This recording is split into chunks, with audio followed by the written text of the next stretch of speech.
It's the 260 Podcast, live from Spiece Fieldhouse every Thursday at 7 p.m., highlighting all Indiana sports, featuring guests from the 260 area code and beyond. Live on YouTube every Thursday at 7 p.m. Just search the 260, also available anywhere you find your podcasts. And remember, when searching, there are no zeros in the 260.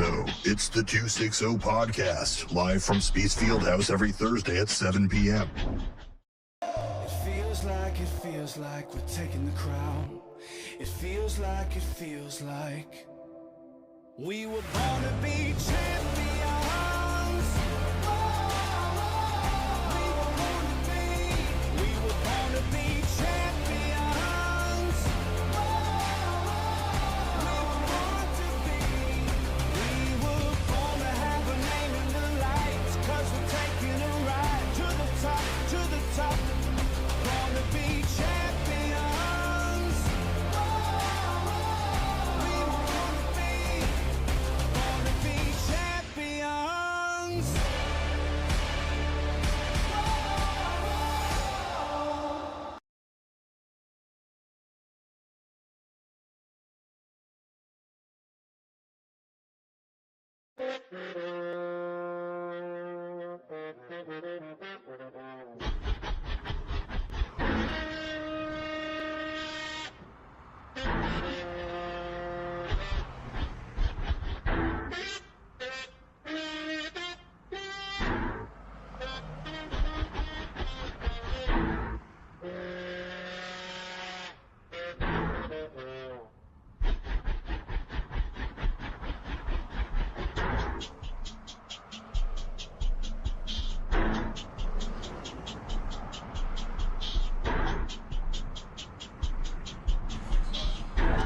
Yes, this is the 260. I'm Joe Walburn. I'm joined by the man they call the mayor of the 260, Dave Rickert.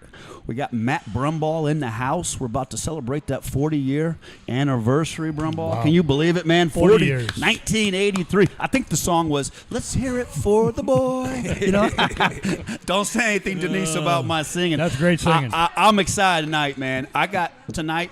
Episode 17, we have the college coach that if I was coming out right now, I would want to play for in Coach Abs. So I'm excited to talk with Coach Abs and hear about his journey. And I tell you what, though, speaking of journeys, though, take us back to 1983, Matt. A little bit of anniversary this week for you, 40 years. You know, I think it has to go back to 1981. I was in 8th grade in 1981, and the Northrop baseball team went to the state finals that year. Doug Rickert, Dave's brother, was third baseman, leadoff hitter on that team. And he was a baller, wasn't he? Well, yeah, gamer. You know, all those guys. Stones, I mean, they were most bats record and fewest strikeout percentage. Yeah. Wow, how about that, man? He got after it. He's tied with Eric Wedge and somebody else. Yeah, that's a good name to be tied with. Yeah.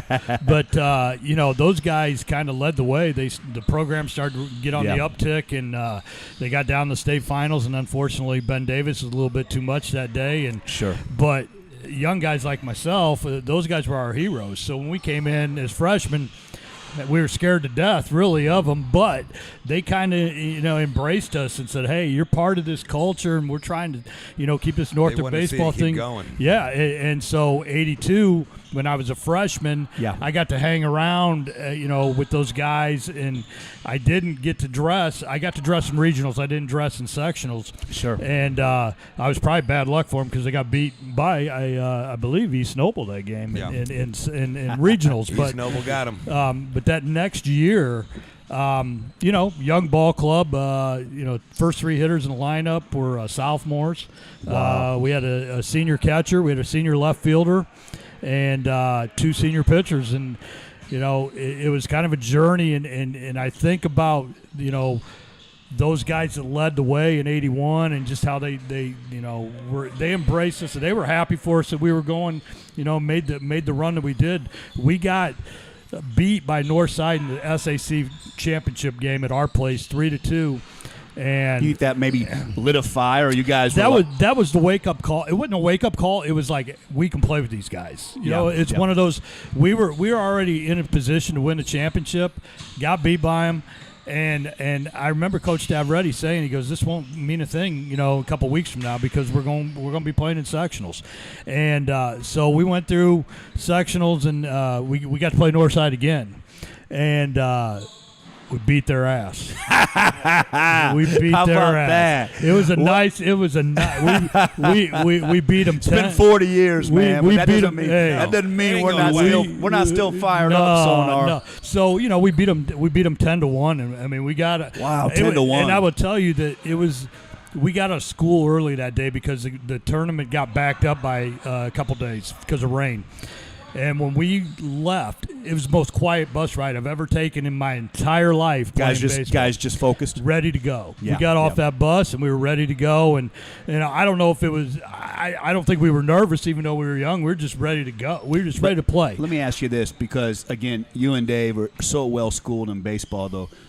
High school playoff baseball, it would seem to me as an outsider, every at bat had to just have so much anxiety to it, man. I mean, Joe, how every school in the SAC was good. Yeah. I mean, so absolutely. like Not every like today. inning, every out, every at bat in playoff baseball, to make a run like that, you talk about just walking a tightrope every game, man. Talk about just the emotions and being locked in. Yeah, I mean, just we got past that sectional. We go on to regionals. We played DeKalb in the morning game. Tight ball Powerhouse. game, and we got a fly ball that they had to bring their outfield in. Jeff Griffith came up, hit a fly ball over him. We win that game 4-3. Wow. We got to bounce back in the afternoon because it's a 2-gamer, and we got to play Elmhurst. And Elmhurst was tough back then, man. Elmhurst was loaded. Yeah. And one of the great plays in probably Northrop history. It's a 1-1 ball game. And we had brought Bob McHenry in to pitch, so we had to switch our outfield in. We bring in a sophomore outfielder, Dave Mankey. He goes and plays right field. Fly ball. So pretty deep. Thinking, okay, Elmhurst just took the lead 2-1. He throws a dime to the plate. They tag out the runner at the plate. Sophomore. He was a sophomore. I mean, Wow, a gun, huh? We were going nuts, man. We were high five. We were like, we're going to win this game. Wow. So just that and that's what's funny about sports. And Dave always says this. Man, you can have one moment of emotion that is like you can feel it, can't Yeah. you? I mean, Changes it's such an everything. intangible feeling, but Yeah. yeah. So we come out that next half inning. I led off. I got a base hit. I think Derek Westfield got a base hit. And I was at second base, I remember, because Steve Finken played shortstop. Great player for Elmhurst. Played for the Dodgers organization. Yeah. Went to University of Michigan. Just one of the Stud. best. And ball, we got lucky. A ball kind of, side, he was going up the middle, kind of flipped off his glove. I score from second. We come back the next half inning. We shut them down. We win the game 2-1. So now we're on. Okay. So now we're on to semi-state. Okay. So how do you not celebrate too much that regional championship and Well, get I ready think- to semi-state? Because semi-state was 2 games too, wasn't it? 2 games too. Wow, Yeah. man. I mean, what a Yeah. journey. Okay. So now, okay. Not so one game like they do now. So now, okay, a huge win over Elmhurst. Yeah. Now take us through. You got to refocus, dial back in for semi-state. Yeah. So we go up and play Plymouth, first game of semi-state up at Michigan City. We played at Ames Field. Ames Field. Wow. And anybody knows Ames Field, it's a football field. That's a football field. That's so, right. so you're playing a semi-state football field, 376 feet down the left field line, only 310 down the right field line. So But so it's 400 okay to be but late. 476 to center field. Jeff Griffith hits a 2-hopper 476 feet and only gets a triple out of it because he fell around first base. But I bet the guys were clowning too. Oh man, you Like, know 'cause it. But we came out. They had Todd Samuelson, who was a great basketball player at Plymouth. Played Sure. with Skiles. Skiles Yeah, Scott Skiles was in the stands that day. He had already graduated. He played shortstop for Plymouth, but played basketball at Michigan State at that Wow. time. Great He's in name. the stands. Scott Skiles, man. And we pounded them. We came out 10-3 and Wow, now 10 it's, 10-3 in the semi-state. So now Okay. we're on to so now we're on the championship game. Championship semi-state. game in semi-state. Who's pitching for you? Who you guys against? Well, Brad Glass, wasn't it? Yeah, Brad Glass, I think, pitched the night game because I think Kent McQuaid pitched the morning game, and we're playing Highland, their team up in the region. Yep, in the region. Yep. Great and, school. tight ball game.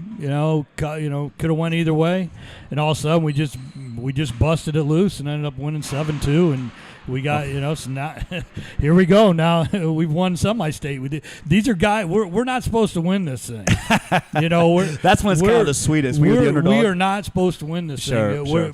So now all of a sudden we're at state. So would you play in the state championship? Well, we played Evansville Memorial in the semifinals, correct. and we played Terre Haute South in the finals. Wow. But the funny what was that? Well, like, here's the thing. So it changed that year. So you played the semifinal on Friday night and the championship game on Saturday. Before, they've always played 2 games Saturday and championship game on Saturday night. Did you like that?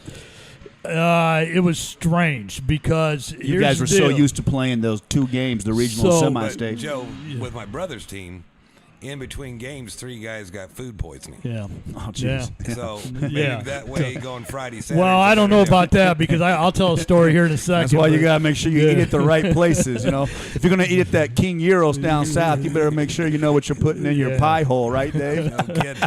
So we go play that game. Well, before the game, a lot of guys from 81 came and kind of talked to us that week awesome, man. about how cool is that? And they were always like, Busch Stadium, and just don't get caught up, and it's a big stadium, and Sure. you're going to see TV cameras up there and all that stuff. And we were cocky. We were like, these guys are crazy, man.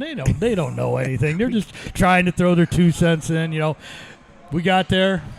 We were like, damn, they're right. This is pretty big. It's pretty pretty big. But we played Evansville Memorial.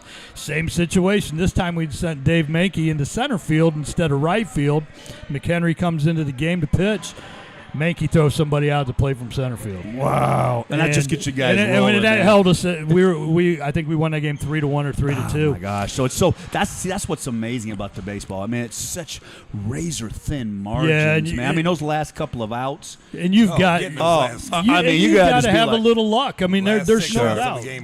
Well, to win that many games in a single tournament like that, you've got to have a little bit of that angel on your shoulder. Absolutely. So okay. So you win that. So we win. Now here's the story. So we go back to the hotel. We played a late game. So we're back at the hotel, and our fans found out what floor we were staying on. Uh-oh. So it's party time. Oh man, there's got to be curfew, right? We're already in our rooms. They ordered us pizzas. Okay, we went back and went swimming real quick, and then we went. Coach Stavretti ordered pizzas, and they're about the hardest cardboard pizzas you could ever have in the world. And the great police officer who is a right fielder for us, Derek Westfield, he decides he's going to start chucking these pizzas from the window in the hotel and hitting cabs below. Oh no! So man, you can't do that. No, this is good. I mean, this is Northern baseball, man. So our fans are they're going nuts. Coach Stavretti, Coach Hay, and Coach Yale had to take turns walking the halls to make sure nobody was getting in our rooms. Yeah, we were so hyped up just from playing. We didn't. I went to bed at 2:30 in the morning. Oh my gosh! In a closet because I couldn't sleep. I just ready. went to the closet, man. Went to sleep. So Coach, what memories, man? So Coach gets us up early. We have a 1:00 game. And he gets us up early, and he takes us all to the racetrack, and we're all like, the racetrack? No, wait a minute, man. Now wait a minute. Now wait a minute, man. You guys are going to play the state championship game, 1983, the high school state baseball championship game. And you guys are at the racetrack betting on the ponies? No, the Indy 500. Oh, okay. I'm sorry. Which is even worse. I thought they went. I thought they were betting on ponies. So not Indy 500. Joe, I would have liked to have been to the pony races instead of just going to the racetrack and looking. He goes, "This is the speedway," and we're like, "Why would you go there?" Plus, I don't know. Plus the heat. Then we go. It was hotter than hell. Oh my God! You guys are all of a sudden you're probably worn out from the heat. So we get absolutely we get to Busch Stadium before they even open the gates. And I mean, what a crazy 48 hours. Yeah, I can remember going down in the tunnel and just seeing the heat, coming off the field. Man, It was yeah, that you should hot. have been. You guys, see, I would have never taken you out of the AC. But maybe you got He had a plan. So he had a plan. It worked. So What do you think his thought was to do that? I have no idea other than get our ass up. I mean, Indianapolis I'm sure, 5. Did he just want to see the track? I don't know. I mean, I'm like we're we have here, never let's go seen look at this. the track. I'm like, we've never seen this thing before. We've seen it on TV. You guys like are going to a sightseeing trip. Yeah. It's like, hey, we got that. We got a baseball We game. got that state championship game. Oh, we'll get to that. I mean, So we were playing, and Kent McQuaid started the game, and he struggled a little bit. We got out to a 1-0 lead. I scored in the first inning on an error, and we gave a couple runs up. We ended up going down 2-1, and Brad Glass came in, and Brad Glass was just lights out. I mean, he held. He has a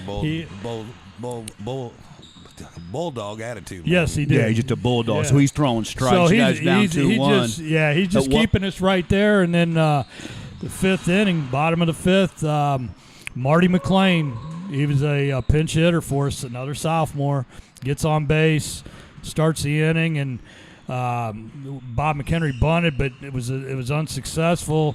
So he's on first. I'm up to bat. I get a base hit to right field. So now we're first and second. And Derek Westfield comes up, hits a blooper down the right field line. McHenry scores the tying run, and I come around to third. Derek's on second. And Mark Gorsuch, another sophomore. Wow. I mean, it's crazy. Just It's young just guys crazy, yeah. making plays. And he gets a 3-1 pitch, and he hits it, and it almost hits Westfield as he's on second base coming He just off. drills it. Westfield just could have barely been gets more out than of a the couple way. feet. Yeah. And Derek and I score, and we held on. But the craziest thing was the last play of the game. There's 2 outs. What's the score with 2 outs? We're up 4-2. Anybody on? Guy on first base. 2 outs. 2 outs. And they hit a ball to third base, and Georgie Dunn, our third baseman, throws it over to first. And the guy's clearly out at first base. Calls him safe. The umpire calls him safe. You're kidding me. At the same time, the guy that was on first starts wandering, and he goes to third base. Gorsuch throws a bullet over to third base. Georgie Dunn just throws a swipe tag down. Never came close to tagging him. Umpire at third rings him up. Game over. Where it's dog pile. We win the game. Make-up call, you think? All in the same play. Maybe it was maybe the third base But- guy recognized. Maybe it was a I hope so, 'cause but- maybe it was. We gotta get this right. But it was in that dog pile. We win it. And, Wow, and what was that like, man? When he rang him out and it sunk in, man. What was all the this- emotion, man? I mean, It was- even 40 years, man, it still just chokes you up, doesn't it? Well, I think, when you play in the game, and I don't lie about this stuff, I don't remember a lot of the game until I went back and watched it. Yeah, because you're I was so focused in what was in going it's such on. a big moment. But it was not only a great moment for us as a team, it was a great. The guys in '81 were all in the first. They were in the first row of the first base dugout. Yeah. So how cool is that, man? Great. Oh, it was awesome because we actually all got together that night and argued about who had the better team. And they no doubt had probably the better team. But 1983 team had the blue rings, and that's There's what. a big difference between blue Yep. and red. Yep. Wow, and that's But- a ring that you have forever, man. I mean, Had it forever, 1983. Let's hear it for the boys. Yeah, huh? yeah, exactly. But just What was the parade like? well, we went to the Three Rivers parade, and we were on a float. I was kind of like, let's just get rid of this. Let's go play some more ball, man. Yeah, you were just because at that time you had summer instructional ball, and that Sure. And I would go back to that freshman year of mine, coming into my sophomore year of Stav put us all together. He let the older Sure. guys go. He let them go kind of play summer ball other places, except for a few guys. But everybody else he kept together, and that was the key, And I think that was a big way of how the program got developed, was that instructional baseball. But yeah, it was unbelievable. Everybody coming back for the golf outing? We're trying. I mean, we're trying to get as many guys back Sure. for the golf outing in August, and it'll be great to see a lot of those guys. I still get to see most of them, but How many do you think are coming?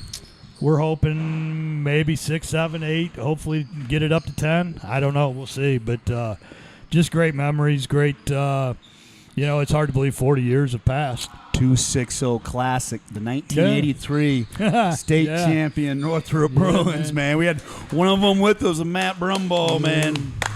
Now, quickly before we finish up this segment, I want to say, hey, shouts out and congratulations to Tay Johnson. Absolutely. Told you it's Notre Dame. You said, Irish, baby. I was thinking Purdue. Purdue was flying in Yeah. private jets at the end, and he was actually Purdue's #1 priority. But you know what? Congratulations Notre to Tay. Dame's a lifetime. Well, and you know what? He's the first kid ever from North that has committed and accepted a scholarship to play for Notre Dame. That's that awesome. I'm aware of, at Yeah, least, unless we I go would back think so. and I'm Yeah. not aware of anybody else. And that's so huge. And plus, the academics for North in our public schools. I mean, how about that, man? Yep. And I just want to congratulations to Tay. Congratulations to Long Takes Media Yes. on a tremendous documentary. I mean, I was impressed with that. I thought that was so well done, and I tell you what, if you don't like Coach Johnson now, I don't know what to tell you. You know what I mean? I mean, you saw it, Brummy. Yeah. The passion, you know, the What he has to do behind the coaching, scenes is what you what I have to do saw. behind the scenes. You got to be a Nobody and has Coach any Abs, idea, yeah. Coach Abs knows coming up. You got to be a master psychologist. Yes. I mean, all of it. I thought the documentary was great, man. I just think it puts. You know, and I would love to see more of our programs have those documentaries. Yeah. I mean, so, but that's awesome. And I tell you what, man, it's just exciting times for the 260. And speaking of excitement, man, a coach that I would love to play for, Troy Abs, coming up next. Coach Abs on the 260.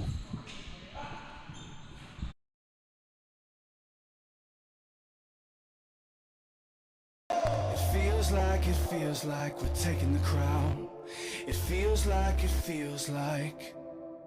we were born to be champions. We were born to be champions. We were born to have a name in the lights, 'cause we're taking a ride to the top, to the top. Born to be champions.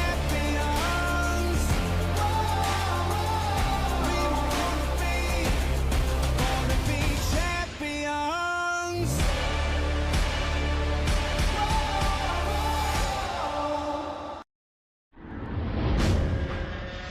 It's the 260 Podcast, live from Spiece Fieldhouse every Thursday at 7 p.m., highlighting all Indiana sports, featuring guests from the 260 area code and beyond. Live on YouTube every Thursday at 7 p.m. Just search the 260, also available anywhere you find your podcasts. And remember, when searching, there are no zeros in the 260.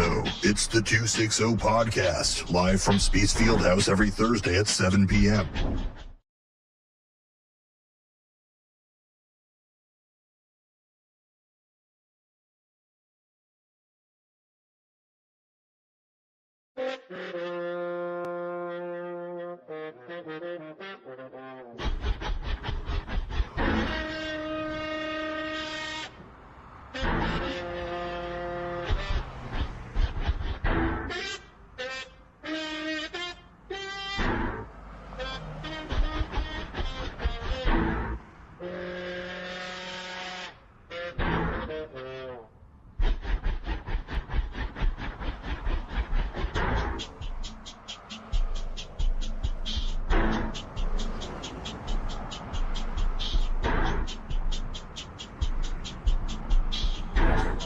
Yes, this is the 260. I'm Joe Walburn. I'm joined by the man they call the mayor, Dave Rickert. We got the great Matt Brumbaugh, just celebrated 40 years of anniversary. 1983 Northrop Bruins state championship baseball team. And one of my favorite people, Dave, in the 260, a coach that I would have loved to play for, but also a 260 historian and a guy that we could probably open up the mics and let him have some fun with it. But the one and only, man, Coach Abs joins us tonight on the 260. Yeah. Thanks, guys. Thanks, guys. Nice. Coach, thanks for joining us. And I tell you what, man, we're going to start late 80s, early 90s in Kendallville, man. Yeah. Tell us a little bit about your mom and dad. Tell us about your family. And tell us how this great journey began and on into East Noble. Yeah, I grew up in Kendallville, Indiana, back when the Little League Diamond was inside the horse track at the fairgrounds. How about that, man? You know, grew up just beyond the left field fence of the high school baseball diamond, and I thought all snow had little black specks in it because it was east of the foundry. You know what I mean? So if I seem a little off sometimes, guys, I mean there's a reason that's in me, man. That a lot of that snow. That is in me, no doubt. But had great parents. My mom grew up in Kendallville, and her parents had a hardware store, Western Auto Hardware store downtown, and she helped out there. And then my dad worked at Crafts and started loading trucks, and ended up number 2. So had worked all the way up to number 2. Yeah, it's pretty cool. That's cool, man. Cool. That's impressive, man. And but lived in the same house my entire life, and got to go over and shag foul balls for the baseball team during their practices and games, and was able to have just a lot of really good role models. Guys that played in the 80s, and let me hang out and be a part of what they were doing. And my dad was a statistician for Bob Wyant's East Noble football teams in the 80s. So I was on the sidelines. I was on the sidelines as a ball boy really early, and got to be in the locker room. That kind of get you the love of the game a little bit. Yeah, Coach, it did. And I got to had to sit in the corner and shut my mouth, and while the coaches were in Coach Wyant's office, and Coach Wyant just really influential guy. Was a teacher later on. So at a young age, you was taking in all the knowledge then. Well, yeah, just how to motivate, the passion, the enthusiasm. Yeah. You guys were talking about the Northside documentary, and just that passion that exists in sport, and the relationships you gain from that are lifelong. And what I enjoyed most about the documentary, I want you to comment on this, Coach Abs, is just the rawness of the sideline. When you play, you see the rawness of the sideline. The motion. When I would do the games, the high school football games, Brummy, I always kind of wanted to get down to the sideline, interview the kids. I like to go down a little early because I just like to hang around and watch that. To me, that's one of the greatest things of football, is just that pure rawness of the emotions, and how guys like you can coach on the fly, and you see the master psychologist. I mean, we saw that a little bit with Coach Tyree with Northside with the defense. Just with having to be a tough, hard-nosed coach, but also having to be a psychologist at times. But talk about that in the documentary. I kind of enjoyed that the most, rawness. I think, the rawness, and it shows the amount of talent that we have in our assistant coaches in the Fort Wayne area. I've known that Lawrence Davis is a great coach for a long time. I've known that Tyree is a great football coach. Billy Skelton, the offensive coordinator at Homestead, is a great coach. Great. I mean, we could go on and on talking about all these assistant coaches that we have here in Fort Wayne in a lot of different sports, and the things that they go through. They're not always in front of the camera, first and foremost, but those are the guys that really make things go. Those are the guys that develop those relationships with those young men and push them. And a lot of times when people are intense, that's all the public sees. They don't, and that documentary did a great job of showing guys being pulled aside, and loved on, in the right way and at the right time. That's such a great point, because they're when just you not watch bitching at you to bitch. No, they want to help you. But he's right. They loved on him, but at times they were tough. And I also thought I was impressed with the way Ben, let his assistant coaches also.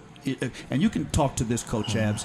It's got to be difficult, to let your assistant coaches coach and do their thing, but also everybody kind of knows their boundaries and where they're at. And I felt like when I watched the documentary, it felt like the boundaries. They went in at halftime.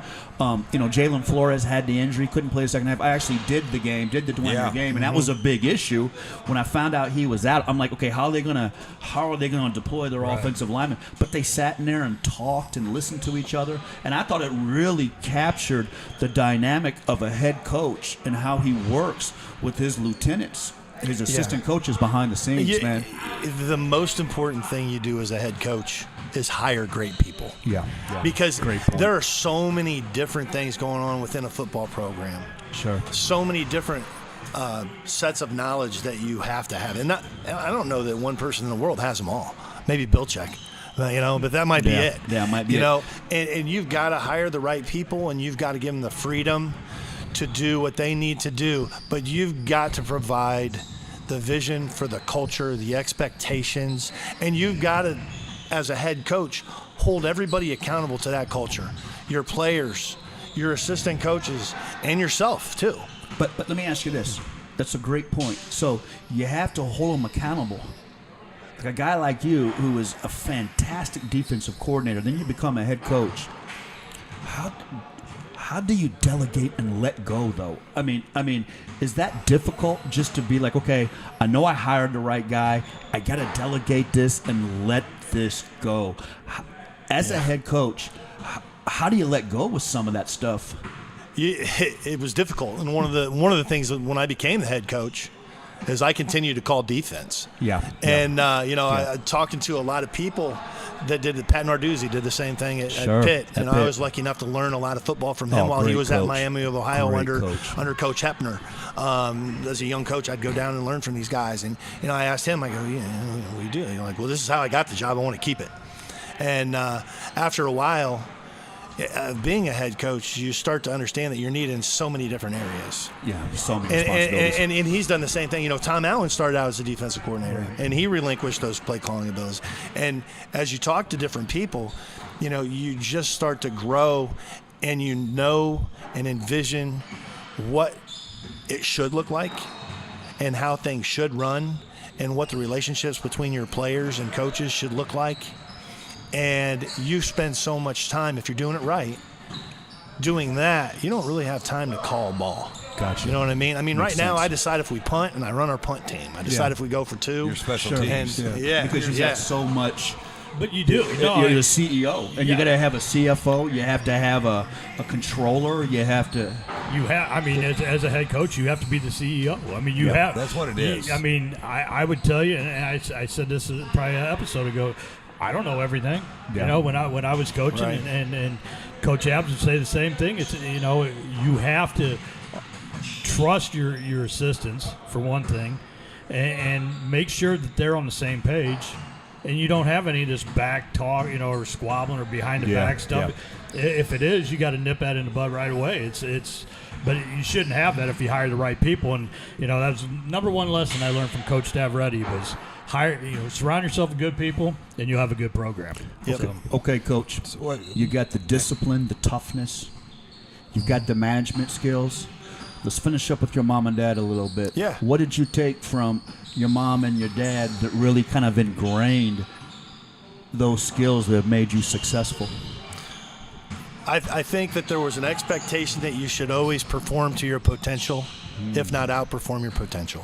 Wow. And I think if we hold people to that, then we're going to have success. We're going to get the best out of people. That's really what my parents taught me. My parents taught me to work hard. That great grades were the expectation because God gave you a gift. Well, if your father worked all the way up through craft, Dave. Number two. How do you grew up in that household? Yeah. You're going to have to excel, right? Yeah, no doubt about it. Now, Dave tells me your first love was it baseball?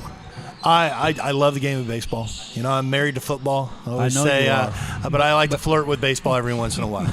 And early in my career, that's what I thought I wanted to do. I was a heck of a lot better baseball player growing up than I was a football player. Sure. But you grew up fell on a in baseball love. field. Yeah, well, pretty much. Yeah, I grew up in foul territory with a baseball diamond, so that probably had a lot to do with that. But Your high school career, all three sports, but Impressive. you excelled most of baseball. yeah, I would say. That was the truth, and I had some really good mentors, and played with a lot of really talented players. I can't Brad say. Miller. Yeah. I could keep on going and going and going. I love this, what he said. Same class as Brad Miller. You can see who had a better athletic career. I'm still working in athletics, and he is unemployed. But I tell you what, That's exactly right, man. East Noble. See, back then, East Noble was a basketball school. It was No known, question. Wouldn't you No agree? question. Oh, 110%. And baseball. Yeah, and Yes, baseball, yes, and baseball. yes. Now Not football, not football. They were struggling at the time. Yeah. You know, so we used to play East Noble once in a while in the playoffs, and East Noble had good guys that played on football. They just didn't have the success. But the basketball, basketball and baseball, you guys were known for that. And I remember the great Nick David. You know, one of your buddies. And Nick David. Brad Miller, Nick Yeah. David. Just a ton of 23 and great 3. guys. 23-3. Gabe Jones, his son, just played a few years ago. Tremendous amount of talent. We played in front of 4,000 people every night. That place it was bitch to play at. I hated playing. It was difficult. an unbelievable experience in the 90s to be a part of the basketball program in that community, because it was the most important thing. I'm fairly certain that there was a lot of money lost and won between people in the Auburn and Kendallville communities in the factories based on the winner of those games. I mean, that was intense. That DeKalb East Noble game, and we had some amazing games. I think one of the coolest things done in athletics is when we squared off in, what'd it be, 92, 93, and played the Ryan Bond The Southside game. Southside game. And it's funny at because the old gym. our paths crossed, man, because you know what?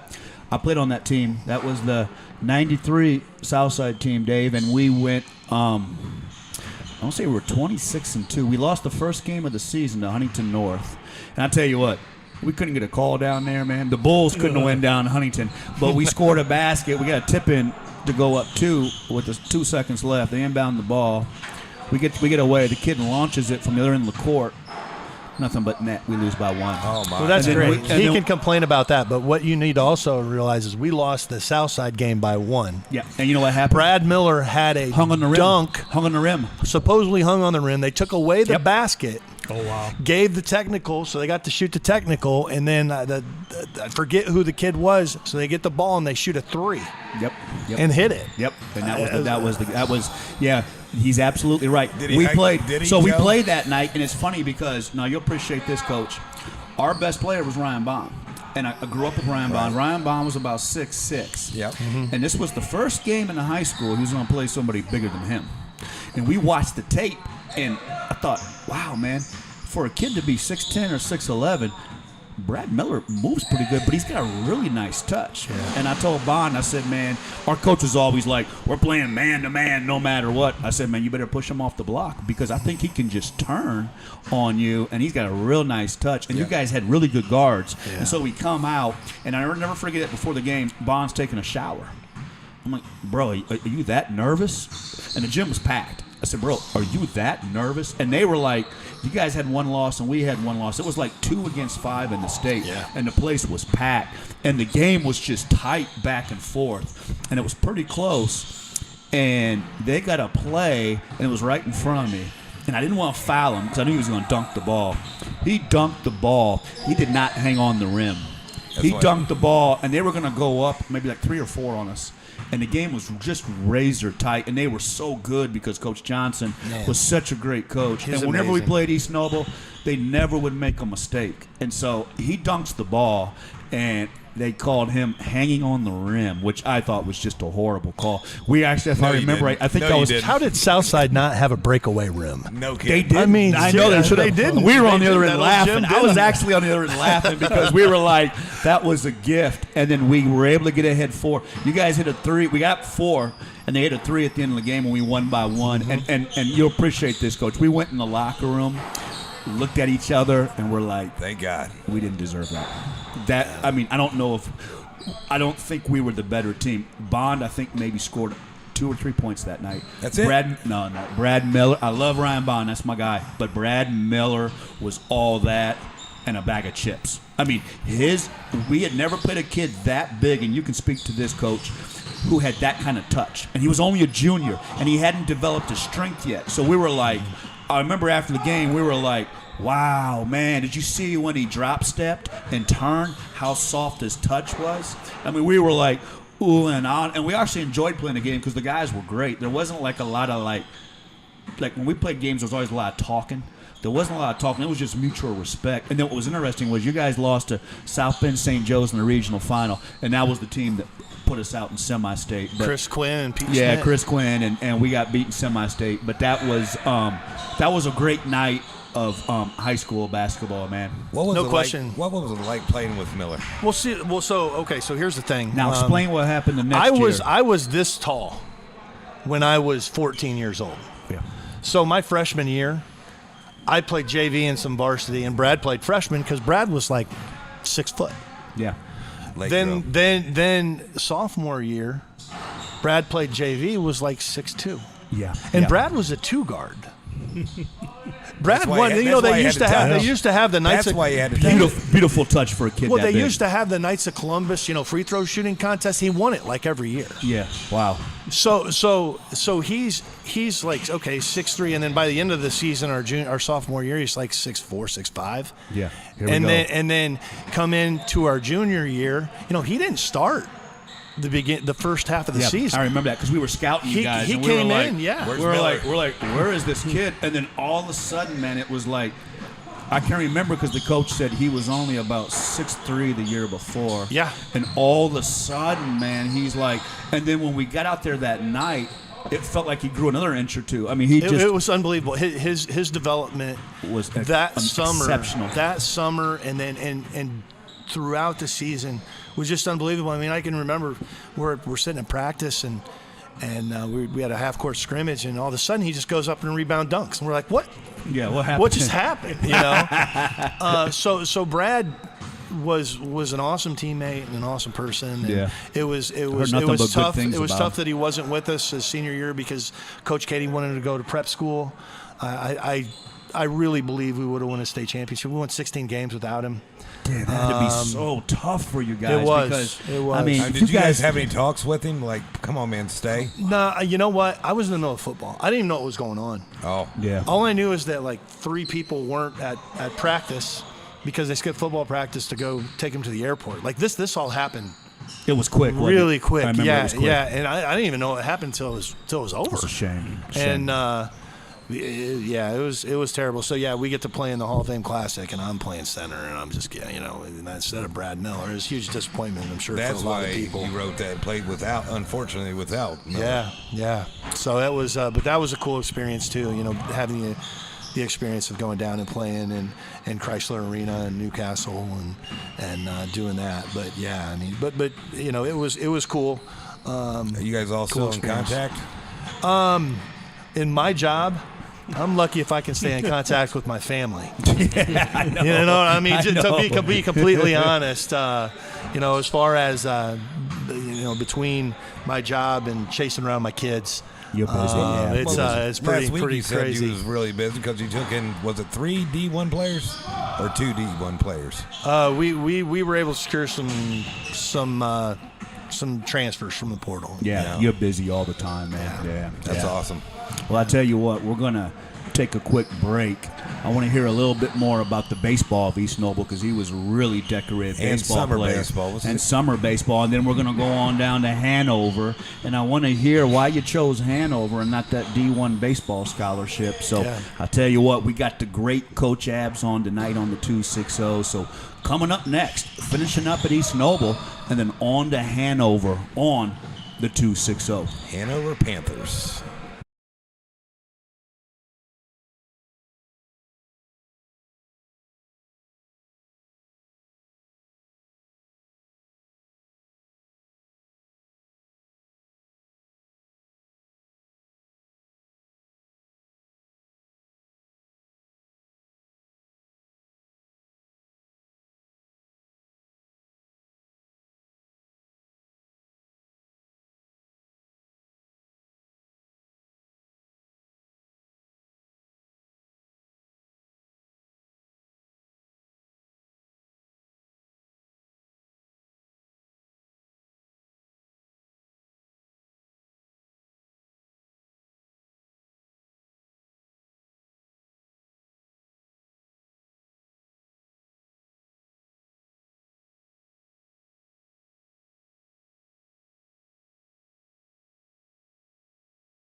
Yes, we are the 260, and this is episode number 17. And number 17 equals the great Coach Abs. And, Coach, we were just finishing up with the high school.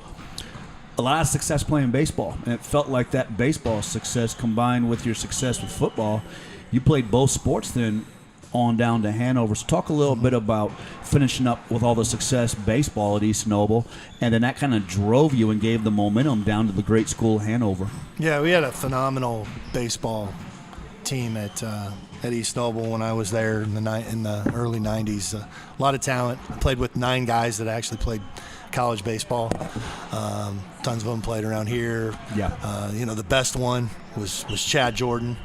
Chad Jordan was about 6'3", 225 pounds, and the home run fence at East Noble was batting practice. Like, it was unbelievable. And he's a guy though that didn't get a lot of press, and actually played in the NABF All-Star team in the Super Series that they used to have between all the different leagues. But he was phenomenal.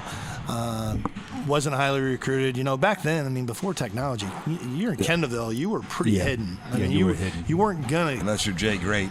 Unless you're throwing 95 miles an hour. He in was sports, pretty good. Unless you're in Sports Illustrated, right? And that's one of the guys I got to look up to as a kid. Him, Ben Van Ryan. Talking baseball as far as great guys to look up to, talented guys to look up to and to learn from. It was pretty cool. Weren't you influenced by the Webbers too? Yeah, Jim Weber was my AU basketball coach. Basketball. Okay.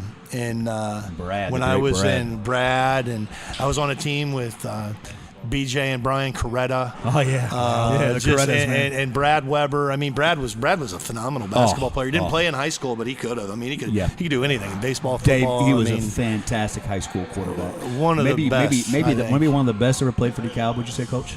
Sassanello is pretty good too. And his brother Eric, who's a lawyer in Auburn, was a very good football player too. But man, you want to talk about coaches that affect you and that really set the stage for the type of athlete you want to be and the type of coach you want to be.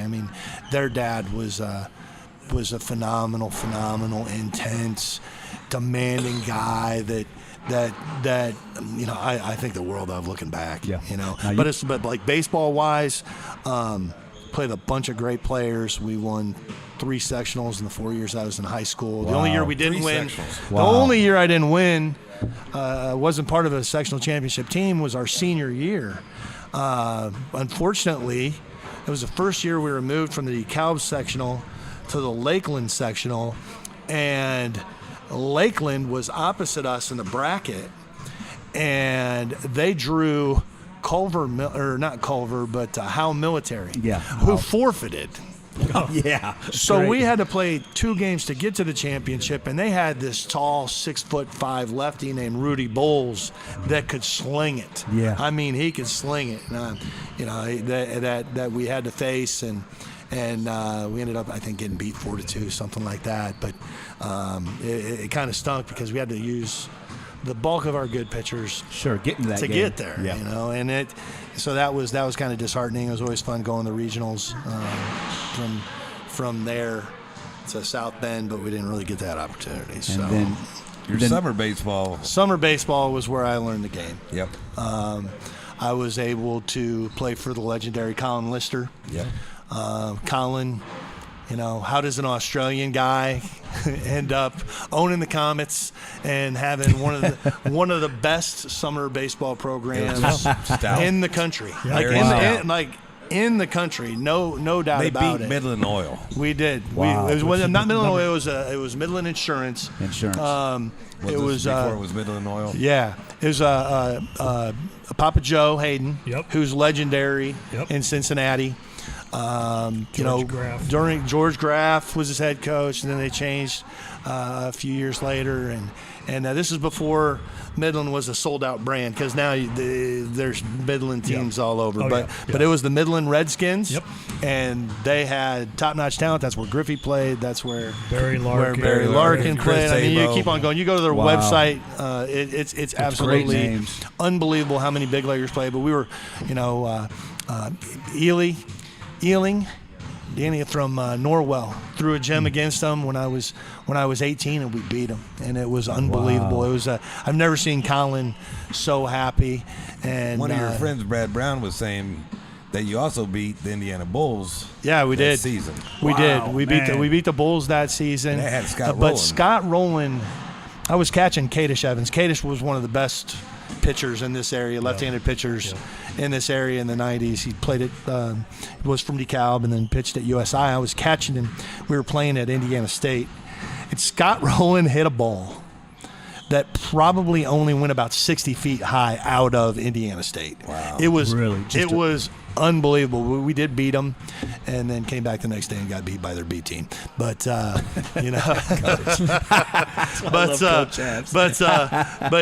I mean, it was just a Wow. phenomenal. But like the names, group man. of guys that I played on the docks with. Yeah. I mean, it's amazing. I'm going to go through them because they're Yeah. just freakish guys. Jason Ealing, I told you, from Norwell, Yes. who went on to play basketball in Manchester for Steve Alford. Brian Tayo from Northfield, who went on to Central Michigan. Eric Kipling from East Noble, who went to Central Michigan. Andy Spizak from Snyder. Darren Swanson, Brad Brown, Todd Ellinger. Baller. Yeah, Todd was we used to call him Ooge. Ooge? There's no need for the H. He was just Ooge. All right. that was a Colin Lister nickname. Colin had interesting nicknames for everybody.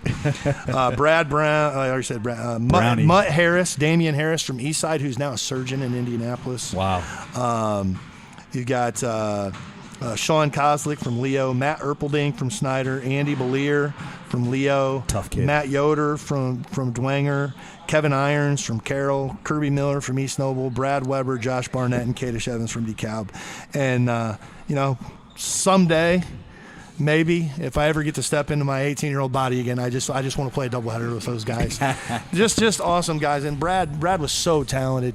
It's so much fun to play with. If there was, sometimes a summer game, there's just not as much emotion.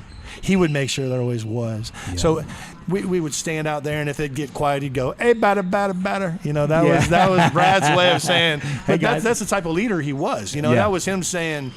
Any big-time lawyer in Decatur now, but that was his way of saying, "Hey guys, you need to wake up a little bit and play. We're playing baseball." Sure. My favorite memory from outside of beating Midland, who is without a doubt, them in East Cobb. You talk about summer baseball pinnacle, program. yeah. The guys that play for them are getting drafted, or they're already been drafted and they're in a holding tank for a month before they come to terms. But aside from that, I mean, just a phenomenal experience playing with those guys, and then What brought behind to play?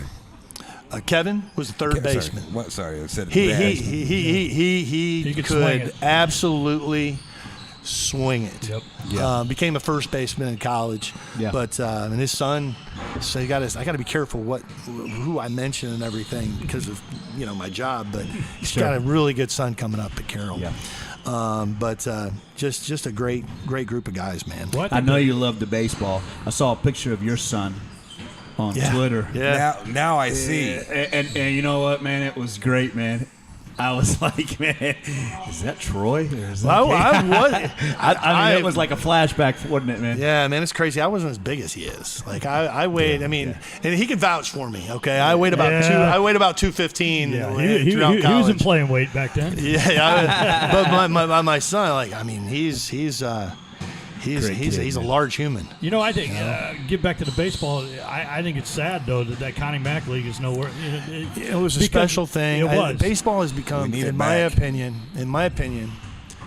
baseball has become too expensive. Oh, We call it country club.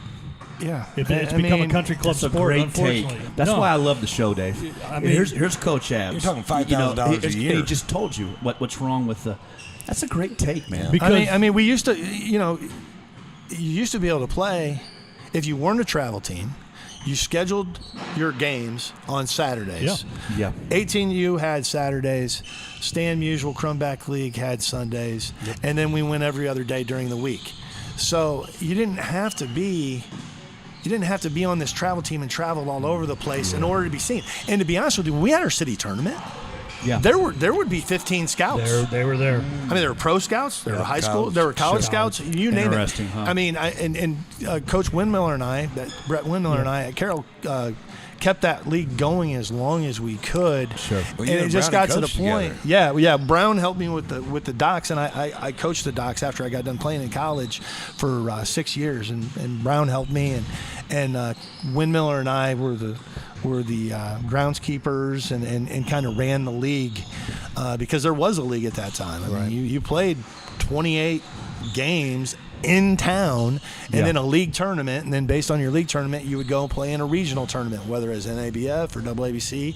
Whoever finished the highest got to choose where they went. And we would sit up there, and there would be these travel tournaments in town, and everybody would end up watching the Fort Wayne kids. Yeah. It just got There to the was so point much where talent everybody here. felt like, and there still is, but everybody feels like they have to leave town to get noticed, and I don't know that that's always the case. Now, if you go in, like for example, my son's team, we spent last weekend in Cincinnati. I think that's smart. Yeah. You're going to be seen by some different people, just like when we would go down to play Midland. That's how I got my Division I offer. I got offered in the summer by Xavier. Well, it ends up Xavier's at that time was about $5,000 more expensive with a baseball scholarship than Hanover was. Right. Is that why you chose Hanover, Coach? Yeah, and I had already committed. And I Sure. felt was good gonna ask you about that. it. Great school. I felt good about it. I felt good about the weather in Madison/Hanover, Indiana is very different than the weather here in March and February. Yeah. The snow It's doesn't stick brutal. around in February. Yeah. It's we could get outside. We were outside the first day NCAA Coach, this allowed us is to my practice. first year. Boom. First year of not seeing my kid play, and it's been a great year.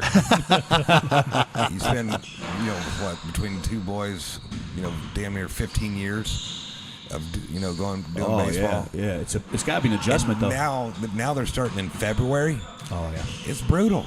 Yeah, it's cold. You don't get warm until the last game of the Well, season. and that's why all those North teams head south for the weekend. Yeah, we never went anywhere. We just No. stayed at home, and No, people you were played us good. on the way. I remember People when I was played in us on the Huntington, way. We'd go down Yep. to Hanover. Yep. Yep. How did you juggle the football and baseball at Hanover, and you did so well academically?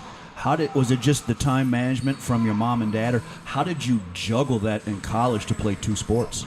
Well, first of all, my mom and dad were helping me with college. I don't want to let them down. My motivation is I don't want to let anybody down, and that's one of the things that I try to get through to our players is that Accountability. listen, people are fitting a bill for you. People are helping you do this. Maybe not all of it, but part of it. Sure. You can't let them down. Like, let's go, step it up academically. But how was I able to do it? Honestly, I think part of it was the head baseball coach was the athletic director, and the football coaches were afraid to say anything. The legendary Dick Naylor, baby. Coach Dick Naylor, Yes. as you want to talk about a recruiter. Oh yeah. My mom was sold. I mean, he's Southern. mom was sold up. I want you to picture a Louisville Southern gentleman. Yeah. As far as how he treated my mom and all the, we actually went down there for. I forget. There was I got invited down there by Tony Lovato, who was a scout for Kansas City, and I think that was his name. Is that That name? sounds Sounds correct. correct. Yes, and so I'm like, if they say you want to go, you got to go. Shoot, I went to the Pittsburgh Pirates scout thing at DeKalb High School. Hell, I got done running, and I was done for the day.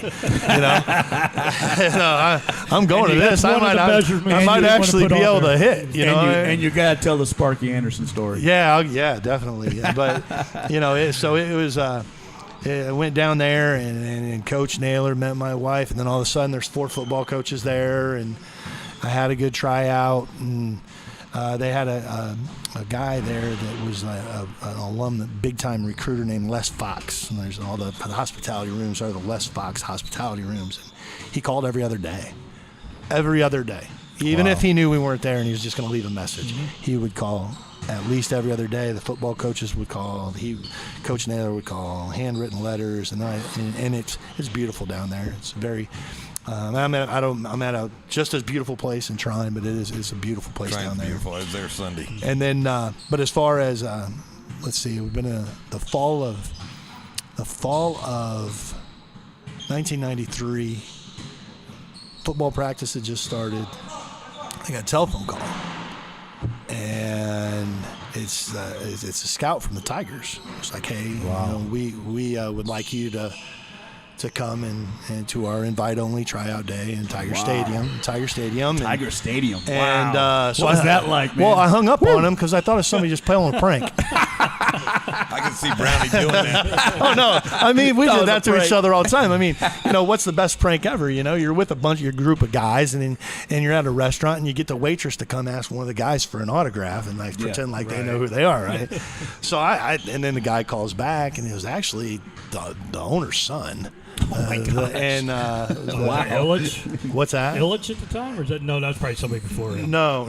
Wow. I forget but there's the Little Caesars people. Yeah, it's Illich. Yeah, Illich, it was one of the sons. I had a good tournament in Battle Creek, and he was there. So he was like, "Hey, come check this out." And taking batting practice, I didn't know how to hit balls where. I just went up and grabbed the bat and hit. And during the batting, I mean, and they're throwing you 4 inches inside to see if your hands are good enough to basically foul it off the turtle. I mean, they want to see that you got hand speed. And so finally, I'm like, I'm in there, and most of the guys got like 10 cuts. I'm in there for like 20 cuts. And Sparky Anderson was there for batting practice, and I'll clean it up. Yeah. But Sparky hit the ball in the air, and it was, put a few colorful words in there. I didn't know how. Now I know. Hey, finish at your ear. It's going to go higher. This or whatever. But it was a pretty cool experience. Wow, Sparky Anderson. Pretty cool experience. I want to go. Brownie told me the story about you guys in Fort Wayne docks. Do you remember the hotel story? Oh gosh, which one? Where you emptied it? What's that? Where you emptied the hotel? Oh, that wasn't me. That wasn't me. That was. We're not even gonna. There might have been a bottle rocket war inside a hotel in Terre Haute, Indiana, and two of the people I named were very guilty, and we won't go into too much more of it. But there were bottle rockets shot at people in the parking lot, and then somebody thought it'd be a good idea. Brownie and I were always roommates. Somebody thought it'd be a good idea to put one underneath our door. And then all of a sudden, fire alarms are going off. Oh, man, They come up, get out of here. Brown puts a pizza box over the top of the burn mark in the carpet. Beautiful. So, Brownie. Shouts out I'll tell you what, Brownie, man, brother for life. I mean, just an great awesome guy. guy. It's so cool to see him giving back to the Bishop Glanger community. And Todd as well, Todd Ellinger as well. It's so weird, Great though, guy. to see Ellinger's dad wearing Bishop Dwenger apparel because he went everywhere with the Snyder S hat for 25 years plus. You know what I mean? It's still kind of strange to see Todd in that gear, too. Now, Coach, I think you could be successful in about any field with your personality and everything, but why coaching? What was that moment that you felt like, you know what, this is what I want to do, this is what I want to pursue? The plan was to go to law school. My aunt's a lawyer, my uncle's a lawyer, and I came home the summer before my junior year in high school, and talking about instructional baseball. Sure. They were between head baseball coaches. So Fred Iniger approached Matt Sollenberger. Matt Sollenberger, left-handed pitcher that I played with in high school, pitched at Manchester, and then was in the Mets organization for, I think, 4 or 5 years. He approached. Was loaded, obviously. We had dudes, man. Yeah. Oh, man, great names. But Coach Iniger approached us about coaching the instructional league team, and so this is my first, try in coaching, and I fell in love with it. And I had majored in education with the intent of getting into educational law. That's what my aunt did. She did very well negotiating, arbitrating teachers' contracts with between unions and administrations, and I thought that's what I wanted to do. And then I decided I want to coach. I want to try this coaching thing out for a little bit, and started out coaching in Northwest Allen, coaching baseball, basketball, middle school basketball. Was the first basketball coach in Maple Creek. Wasn't very good at that. My voice is too loud for a gym. And you coached Amstutz, Coach Amstutz, Yeah, Reese yeah, Noble, man. Luke- How cool is that, man? Luke Luke is one of our better high school coaches, man. But how cool is that, man? He's that- phenomenal. He's I mean, phenomenal. the coaching and, tree, the guys that you kind of like touched. he's he's a really good friend. Yeah, he's a great and coach, we man. talk a lot of ball. And Oh, he's fantastic. he was he was tough. Oh, yeah. And I think that's to be a great coach, you've got to have that. You've got to let things just Sure. bounce off of you and move on. And he's just tremendous. And I'm proud to call him a friend.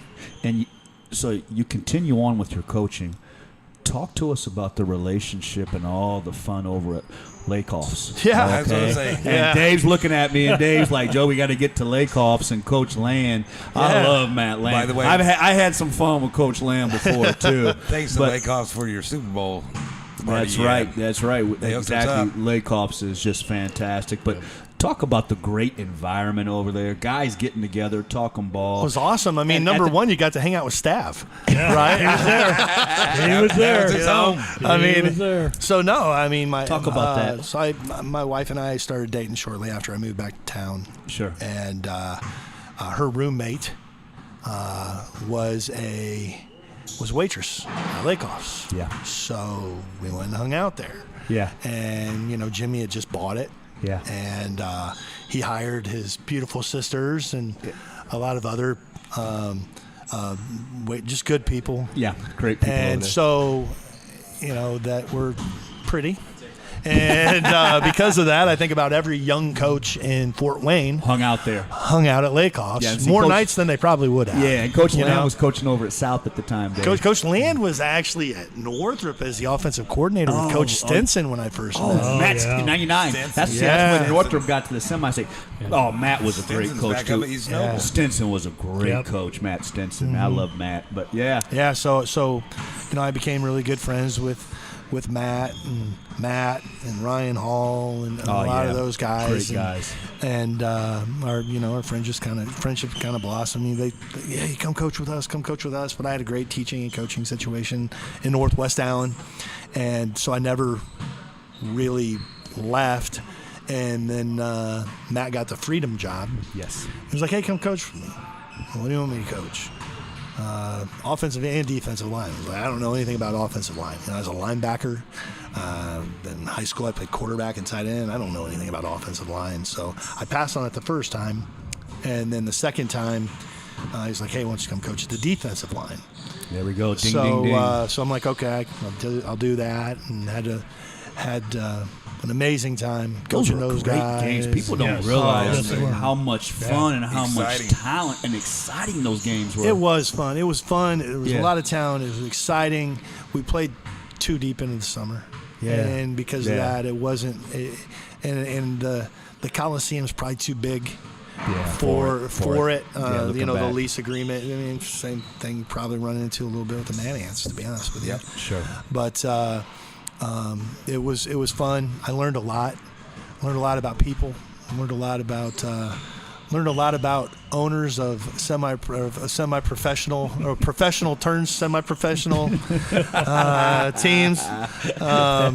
If you ever coach arena football in a small-time arena football, if you get a third of the money that you sign up for, you're probably hurry up. you're- Who can you're get on to the the up. bank first to cash that payroll check? Is that that happened? wow? That happened, huh? They're on their cars. Racing. That happened. We I heard- sat in a bus at the Coliseum, and until everybody got their per diem, we weren't leaving. Wow, And that's this a is great toward, story. towards the end of it. This is toward, Yeah. we were playing in the championship game in Chicago. Wow. And this was the year, Did you guys play with Deuce Taylor or Antoine Taylor? So I was never part of it when Antoine was part of it. Oh, okay, gotcha. I was when Bill Skelton was our Bill quarterback, Skelton, and all that. But played in the championship game, and we're literally sitting in the parking lot. People are waiting on their per diem. It was unbelievable. Wow. Yep. Wow. Yep. Unbelievable. So you have the relationship with Matt Land. Now take us. How do you get to Trine? And then 42 and 16 over 6 42 seasons. and 16. And in, I believe in 17 and 18, you guys were undefeated in the regular season. So much success at Trine. I love the Trine program, Dave. I think the facilities are awesome. Number one, what Matt Land has done up at that school is all amazing. of them. I mean, and what I love about it is, like Matt told me when I went up to one of the games this fall, he says, you got to understand, 90% of our kids have a job within 6 months of graduation. Yeah. But the facilities, the people up there. The golf course. I love that golf course. And we've got Ryan Preston, who works on the podcast this summer playing basketball up at Trine. Shouts out to Ryan, and that gymnasium, that gym is unbelievable. But Unreal. Hockey. take us how you got to Trine, and kind of begin to tell us about the success and the great teams and the kids you've impacted up there. Well, Matt offered me an opportunity to be on his staff at Northrop and then Southside, and then when I finally hooked up with him, Freedom, and then turned into. He called me right before spring ball started, in 2006. I had worked for Mike Chevron at Carroll. He had just been let go. Things were kind of up in the air, and Matt called me. He's like, "Hey, we got to get you. I want you to come up. I want you to coach defense." And that's kind of how it started. But that was a tough spring. My wife had just gotten me to agree to focus on coaching one sport, and I chose football. What she didn't realize. Why football, Coach? Oh, a lot of different reasons, but number one, I think coaches have the ability to influence more people and to also have a larger influence on the game, the outcome of a game, than any other sport. Yeah, I would agree with that, Dave. That's a great point, because you know what? Man, if the kids play hard for you, you can make those in-game adjustments. Yep. There's so much you can do in football. You can make a difference, Yeah, and in baseball, you're waiting on talent. Yeah, that's what you're doing. Yeah. You're waiting on talent. There's a lot to that, and you can in developing talent. There's a lot in developing talent, but that's part of football as well. But just the X and O portion of it, in baseball, the X. In baseball, I mean, you have a philosophy, right, and then the game comes to you, and you react to the game in that way. Mm-hmm. In football, every once in a while, if you study enough film and you break down enough tendencies, you can dial up a blitz that can stop somebody that's better than you. Yeah. Scheme. Exactly. Yeah. And now I'm really a technique over scheme guy, but at the end of the day, that's really what drew me to football more than anything else. And to be honest with you, I mean, make a living coaching football. So yeah, that's right. So that's kind of why I went that way. And so Matt had me come up, and I was his defensive coordinator for 9 years, and this will be my 9th year as the head coach. It's gone fast. Can you believe it's it? Unbelievable. Wow.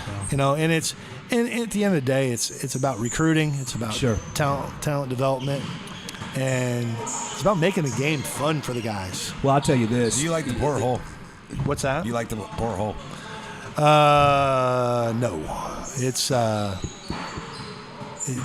changed too many Coach? young men get advice from the wrong place. Bingo. Being Probably a been saying freshman, that for years. being a freshman, I don't think I think if you commit somewhere as a freshman, unless you have a family dynamic that's changed, you should be stuck there for a year.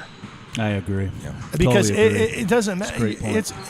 Guys jump so much now. Well, what you get, you have young men who have been a senior in their high school program. They're good enough to get recruited to play in college. It doesn't matter what level, and they don't remember what it's like to be a freshman.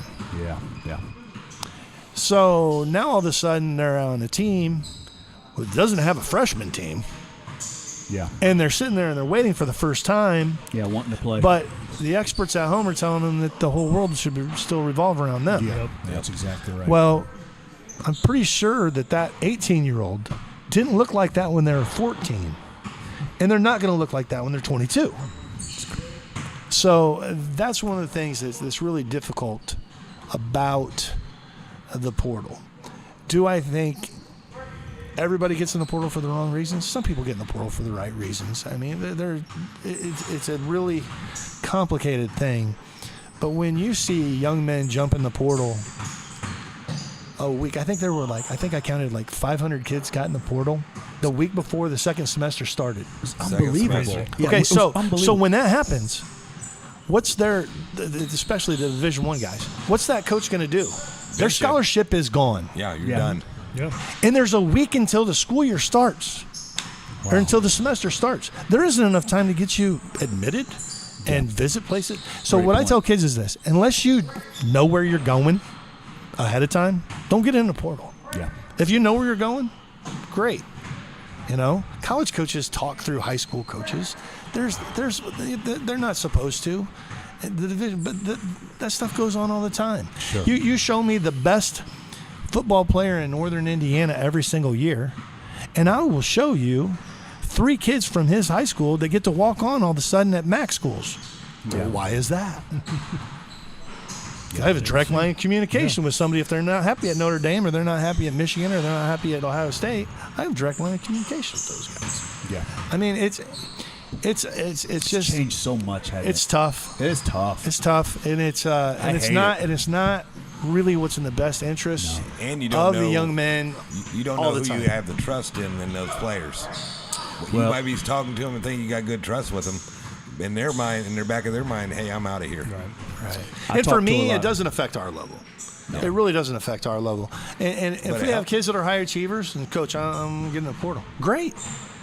I want what's best for you. If somebody wants to pay for your school, give you a full ride, give you NIL money, yeah, great. I want that for you. Yep. I have no problem with that because, and I really think that that's how you've got to do business. And as a that coach. is the key. You see the attitude? Yep. I love you. Go ahead, do it. That's the way you have to be, and that's the way I think you have to be with kids. And I tell you what, Yeah. you know I'm close with Austin Keys. He can't say enough good things about how you relate with kids to play. And when we sat down, I said, hey, this is a great place to play.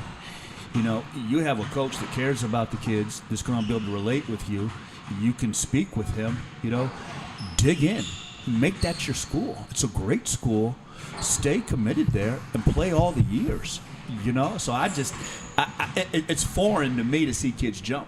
I'm like, look, you made the right choice. Now, you've got to work hard and do the reps and wait your turn. You got to wait your turn. Yeah. And you're going to get a great education. You're playing for a great coach in a great school, and he loves it. I mean, so it's foreign for me. I think that's a great explanation for it. Right. And I'm just stunned the way guys just jump around. They do. And because it's any ridiculous. moment, coach can tell any moment there might be an injury or something might happen, or you know, that's really doing the reps and putting the faith in that you're going to get your shot. Joe, to your point, I think it's Georgia. It's like linebacker you. And a lot of these guys, one guy didn't even play the whole season, and they're number 1 picks.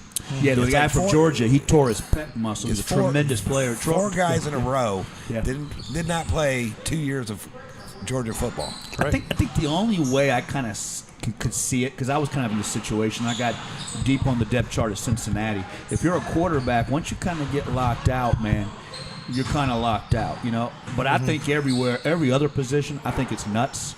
I think it's crazy.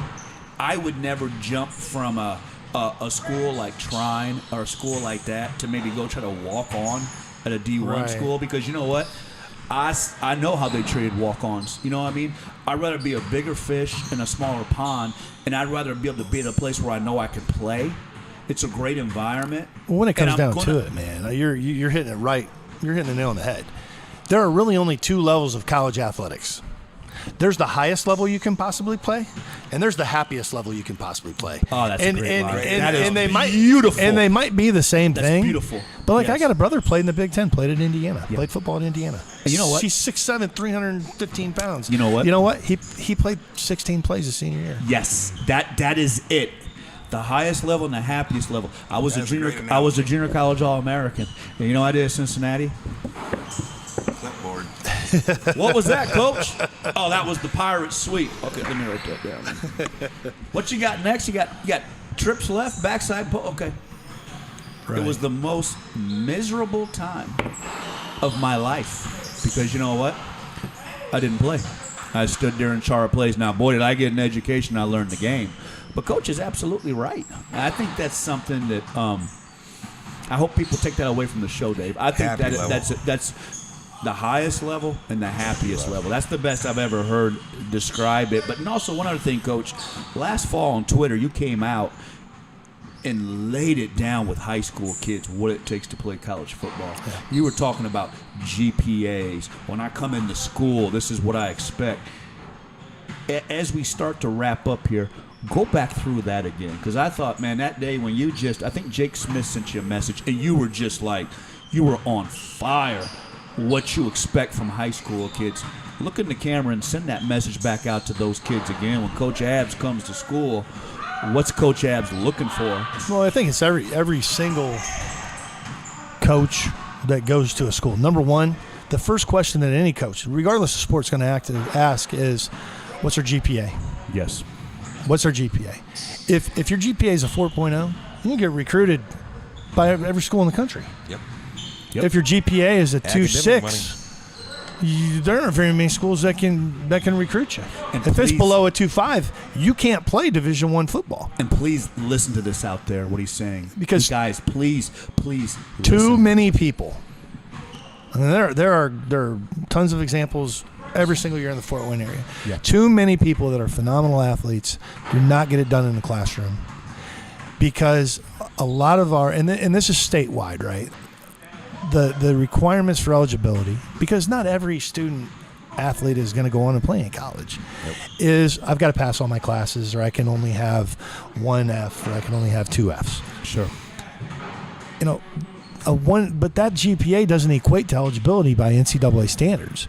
By NCAA standards, you have to have a 2.5 GPA, and it's a sliding scale based on test scores and everything else. But it's a 2.5 GPA. That means B's and C's. Just as many B's as C's. So too many guys lose out on that 4 or 5 more years experience of being a college athlete because they don't get it done academically, and see it all the time. And it's frustrating sometimes as a recruiter. You walk in, you just watch this young man have a great game, and they're not eligible.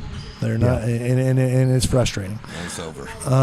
But I tell people all the time, I mean, get good grades, be on time, be in class, look a coach in the eye, have a firm handshake, and listen to everybody that shows up, because you never know. You never know where you're going to end up. Yeah.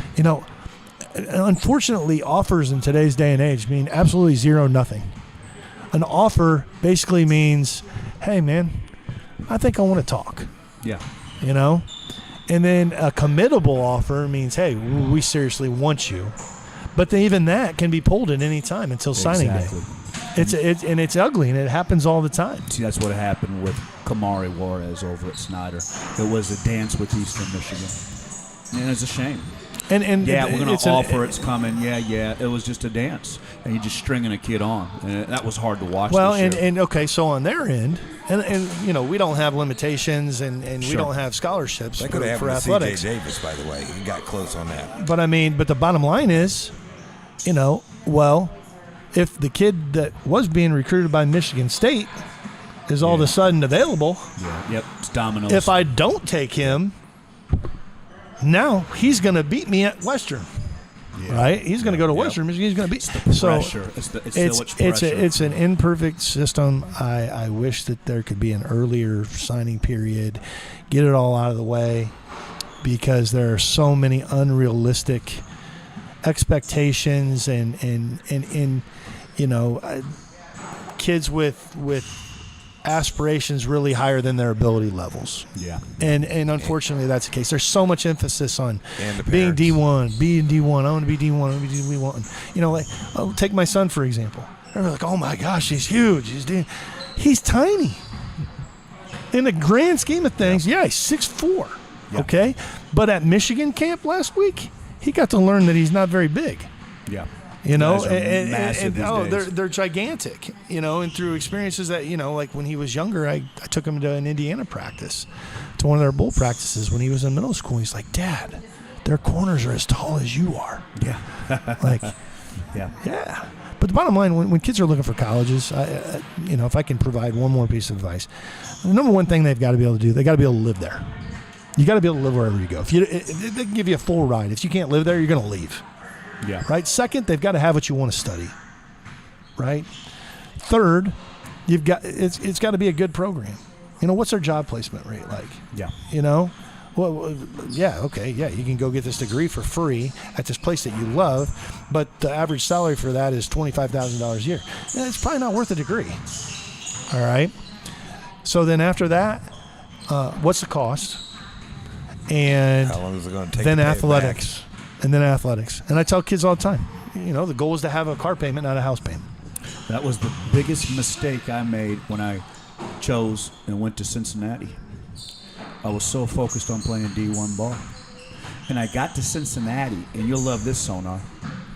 I'm walking around the campus. I had studied accounting since high school.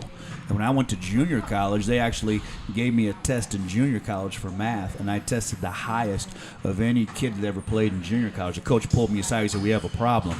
"Well, what's that?" He says, "Your test score is a math. You're not supposed to be here." I said, "Just get here for a year and bounce up someplace." I was so focused on the D1, I didn't play. But Coach makes a great point. When I got to Cincinnati, I was in the business school, and I'm walking around the school, and I don't see any of the guys I play football with. And so I go to practice. I'm like, "Man, you guys going to class? What are you guys doing?" "Yeah, we're all going to class." I'm like, "Where are you going to class at?" I didn't realize that Cincinnati, within the university, had like a college. And these guys were going like within like a college within the university because they had not qualified for the actual like university. So I was going to the university in the business department studying accounting, Sonar, and all the guys I played with were like within this other like school of Cincinnati. And Coach is absolutely right. Looking back, those guys were never going to get a degree in the business department or the arts or whatever there. And Coach is so right about the education. Well, and I think a lot of kids you get so blinders on that you want to be here and you don't realize. And then ultimately when I got done playing, you know what I did? I finished up my last semester or so at the IU School of Business because you know what? Cincinnati had nothing on the IU School of Business. So I actually got my degree from the IU School of Business because that made so much more sense on studying the accounting. And that's what I think he makes a great point with that. Yeah. With academically, how does this fit? But where do you want to be 5 or 10 years? Well, and the worst thing you can see is watching a football game and the kid's a senior and they throw up the major and it's general studies. General studies. And you know what's funny is? It's terrible. It's terrible. But you know what's funny? You notice you don't see a lot of the talk about the majors anymore when you watch the big games? You don't see it, man. Yeah. I remember I used to love it because I'm like, man, where's he from? This kid's from Murfreesboro, Tennessee. He's he's an accounting major or something. You don't see any of the majors anymore. You really don't even see a lot like where guys are from. But Coach makes a great point, and to kind of finish up, Coach, before we get to this 3-minute round. We have a 3-minute round that Sonar's beautiful wife Crystal came up with. When you're coaching Trine, what's that moment, or what is it that just gets that blood rocking, man? Is it game day, or is it when you reach a kid, or you're excited about recruiting a kid, or do you see that kid get that degree, or when that kid comes back and here he's an engineer in a major firm? What is that moment? I mean, 9 years at Trine, Coach. It's hard to believe. What's that? Yeah, as a head coach. 18 overall. Yeah, but what's that moment, man, for Coach Abs that you're just like, you slap your chest, you kind of tell yourself, yeah, man, this is why I do it. When you go and you recruit a kid from a small town, inner city area, Yeah. and you find out that they got the job with Rolls-Royce. Yeah, Wow. yeah. That's what I'm talking about, You baby. find out that Yes. the kid from Sturgis, Michigan, calls you and says, "See my truck, Coach?" Yeah. That was also an all-conference player. You see my truck? Yeah, baby. You see my truck, Coach? Yeah. I'm like, are you here? Like, are you not in Detroit right now? Because he's working for GM. He's Yeah. like, no, coach, you see my truck? And he's a smart aleck. He's an engineering guy. He's a little different. I love him, but, and he's like, you see my truck? I'm like, are you here? Come on, dude, this is enough. And it's like, what do you think of the way the new front end of the Silverados look, coach? That's my truck. Wow. Like, Man, oh man, that's what I'm talking about. that's made that. pretty awesome. I made that. That's pretty awesome. Yeah, it is, man. Now the championships, the win. There's nothing like winning college football. Of course. I mean, it is a completely different. I've been part of wins and losses in every sport and almost every level. I mean, middle school, high school, college, little league. There's nothing like the feeling of winning a college football game. It's just it's fun. It's fun, and it's just the joy in everybody's eyes and All faces facets have to come together. Yeah, and the amount of work that it takes. Oh, man. It is hard to win at college football because everybody else is working so hard to do the same. Yeah, thing. the same. Yeah. I mean, and So true. 90% of the schools that are on our schedule, they want to be good too. We play in the Michigan Intercollegiate Athletic Association. It's one of the most competitive leagues in the Ooh, country. it's great ball. I've seen a lot of that ball last And, year, Dave. Good ball. You put it. I'll be honest with you. I mean, you lay our league right beside most NAI leagues. It looks pretty. The product on the field looks pretty similar. The size, the speed, the talent, because there's so much talent to go around. So much. And so it's fun when you win a rivalry trophy and you're able to hand that thing to your team. But really the main thing is seeing guys come back and successful and hearing their stories and how they're happy and that they're glad they came to try, and that one of your alums, one of the guys that you recruited, makes a big donation to the university, and they say, well, you're the one that got me recruited and helped me get this job. And I just those are neat things. Now, it's a struggle, man. I mean, there are a lot of ups and downs in college football when it comes to. I mean, you named a lot of the different aspects. There's fundraising, there's recruiting, there's on the field stuff. There's a game. There's a game within the game. So much to manage. Trying to keep somebody in school. That's what. Sometimes everything could go wrong all day, but then you meet with somebody in your office and you get them from dropping out of school. Yeah. And then he's in corporate for waste management. Wow. Like 4 years down the road. And you knew he was going to quit college not very long. There's just those types of things that, that's the fun part of the job. It's big victories. Again, you keep those guys, again, the struggle. And you don't win them all. No, you don't. But and you don't always make the right decision, but the more times you do, the more little wins, then it also happen on the field too. Yep. Now we have a rapid fire session, Coach. Dave, I'm going to let you start. So this is where we'll ask you just a couple of questions. We kind of have some fun with this. And Dave, you want to go ahead and start? I know your schedule's really, really busy, but are you anything on Netflix you watch? Man, let's see. Not really. Pawn Stars. I think it's the last time I think I fell asleep to that one because I couldn't sleep. I turned that on. I was asleep pretty quick. You're so upbeat. That's what a lot of us in the 260 love about you. The energy with Coach Abs. When you mention Coach Abs, you talk about the energy. Where or when are you ever able to relax? Or do you ever have a moment where you can just like dial it down and relax? Or is that just not? That's just not part of me. No. I mean, my wife and I were just talking about it like a couple days ago. And she was talking about my son's schedule as a 3-sport athlete at Carroll, which it's crazy, but I lived that. So I've always been that busy. And I'm used to that. I have a really tough time slowing down. Is there a place or anything that you ever do I liked to golf for a while, but then my kids started playing travel baseball, and that turned into golf. you know what I mean? And then it turned into, coaching with great people, with Jeff Brinkman and Kenny Fisher. And, great guys. And then we changed teams a couple years ago and started working with Craker and O'Connor. And just awesome guys and just a great experience. But I tell you this right now, talking about 3-sport athletes, my son is so tired right now, he couldn't hit water if he thought of a boat. Great kid, man. Great kid. Browning told me today he ran into his wife at the fireworks. Oh, yeah. Well, you can't stop because now you got roped into umping at Wallen? I only did one game. We'll just leave it at that. Say, when do you sleep, brother? They needed a guy. I volunteered. I'm not good. It's a no go. That career's over. Yeah, nah. They don't mesh. No. They don't mesh. No, they don't. I got an interesting question for you. This is compliments of Denise Claxton. Past, present, who is that one person?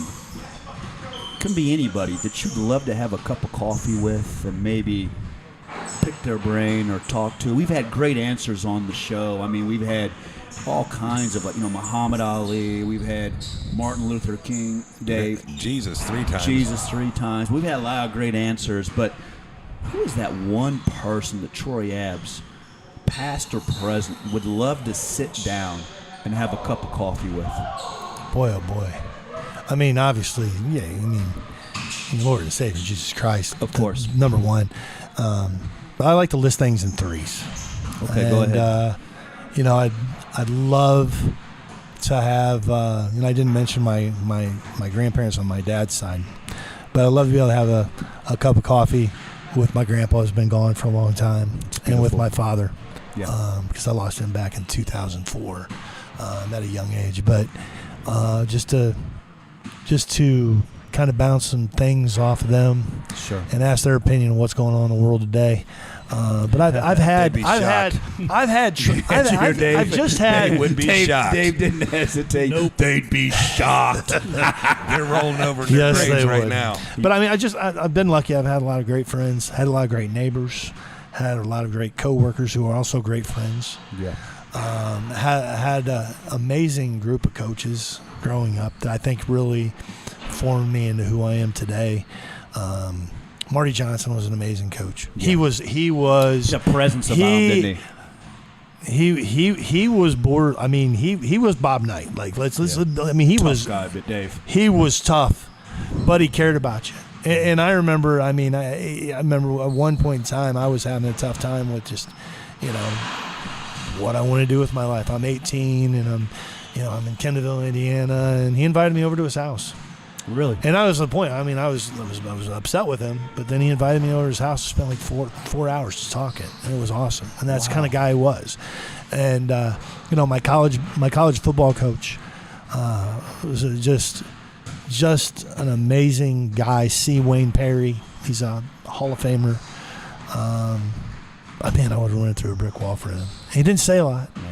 He had a quote that he ended every practice with. Something I wish I always say I'm going to start doing it, and I start and I stink at it, But I always had a quote at the end of every practice. But then and then Coach Naylor, Dick Naylor, man, he was another tough guy now. But demanded things were done in the right way, that you dotted your I's, that you crossed your T's, and he kind of taught me how to live in a different world. Kendallville, Indiana, Hanover College, different places. Big time. And he made that transition. He was a kid from Brookville, which is Kendallville, just in southern Indiana. Right. So, it took some extra conditioning at times, but really, I'd say I definitely want to sit down with Coach Naylor one more time. Great answer. So Great you're- answer. Being from the 260 your whole life, what is your favorite restaurant in the 260? Now, obviously, you're Kendallville, so that encompasses a lot. Yeah.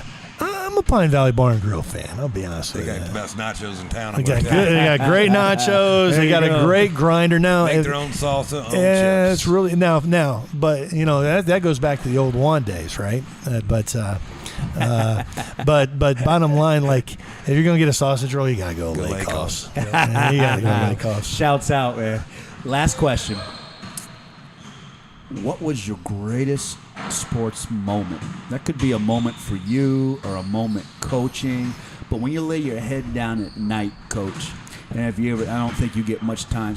I don't think you get much of a chance ever to daydream with your schedule. But if you ever get a moment and you think about that, or you're riding down the road or something, what's that sports moment that you kind of cling and hold on to dear to your heart? I think, man, that's tough. But honestly, there's nothing in sports. There's two feelings in sports that you can't duplicate really in real life, and once you're over 30, unless you're still in really good shape. Hitting a home run, just that feeling, and blindsiding a quarterback, which will send you to jail, right? I think my first college sack, that moment where I made the transition to defensive end, and I finally, because as defensive lineman, you watch a defensive lineman in football. Oh, they're going after the quarterback, going after the quarterback. I mean, there's some big guy taking 3 steps backwards, and you're sprinting everywhere, right? And then when you finally get there, and he runs forward, and your buddy gets the sack, and you're excited for him, but at the same time, you're like, what the heck is this? Yeah, that was mine. So that first sack against DePaul, wow, tackling Justin Weinrob. That was pretty cool. Yeah. Snyder guy. Yep. Snyder. He was the quarterback of the 92 state championship team for Snyder. Yep. And then, probably you remember the last one, right? So my last home run at Bellarmine College, second to last game of my college career. Yeah. Pretty cool deal, and beating UC 3 out of 3 times in college in baseball. Division 3 school beating a Division 1 school. Man. Beautiful, man. Love it. Johnny Benchfield taking them to town. It's an absolute joy to have you tonight. And you know what? Your father and grandfather would be proud of you. Thanks, man. You know that? Your dad, to rise all the way up through craft, looking down at you. Pretty cool, man. He'd be so proud of you, And That's a great story in itself. Loading trucks to number 2. And think about that. Think about the toughness, the discipline, showing up every day, the belief that I'm going to climb the corporate ladder. And man, what a man to look up to. Yeah. And you know what? He'd be so proud of you. And you know what? From all of us, the 260, thank you for what you do at Trine, too, because we've got so many of our kids, man. I'm excited about Josh Arntz going up there. Yeah. Arntz is a great kid, a Whitley kid, but we've got so many great kids, man, that are playing up there, Dave. And I love to go up there and watch the Trine games, man. I mean, I got to be careful on that tailgating, Brummy. Drink too many pops. You but gotta you know have what? But it's just such a great environment. I hear that's an issue. Yeah, that's not with you, but with a lot of people. Tailgating's definitely the 100% tailgating's on. off the hook up there. But you know what, though? Thank you for everything that you do. And you know what? Troy Abs, Dave. Another name from the 260, spoken with pride, brother. Very appreciative. Yeah, Hey, we're good because we've got 260 culture. We're We full do. of hardworking people. We do. They come to work every day. Yes. And do it the right way. Yes. And it's real easy to lead a football program where you have a bunch of young men that come to you with that culture already ingrained. Absolutely, and So that's thanks what for it having is. me, That's guys. why You're It's welcome, and that was number 17. And thank you, Sonar. And Brummy, happy 40th anniversary, all right. 1983 state championship. You got to sing baseball. that song one more time. Woo! I tell you what, man. Let's hear it for the boys. Attaboy. And Dave, thank you again for putting together another great show. 17, brother. We're rolling downfield. Just what you said. This is what we started to show about Joe. This story was awesome as usual. It's about how the toughness, what he said. It's the journey. The grit of the 260. The grit of watching his father rise up the corporate ladder, then the grit and the toughness, and finding that passion to coach. It's a beautiful thing. And So that is the 260. it is the 260. And thank you, Denise. Thank you, Ryan. And once again, we are the 260.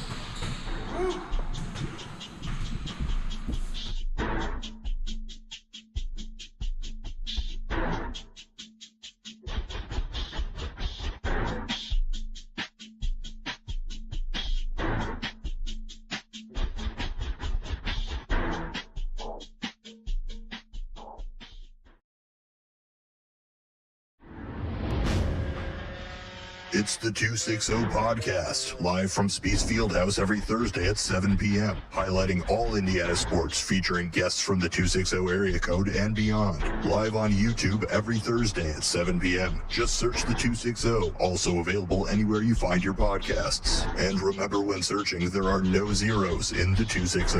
It's the 260 Podcast, live from Spiece Fieldhouse every Thursday at 7 p.m.